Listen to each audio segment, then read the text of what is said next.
think about the generations and to say we want to make it a better place for our children and our children's children, so that they know it's a better world for them and think if they can make it a better place.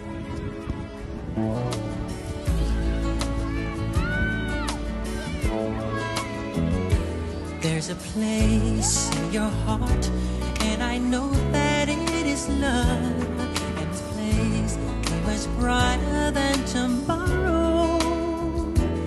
And if you really try, you'll find there's no need to cry.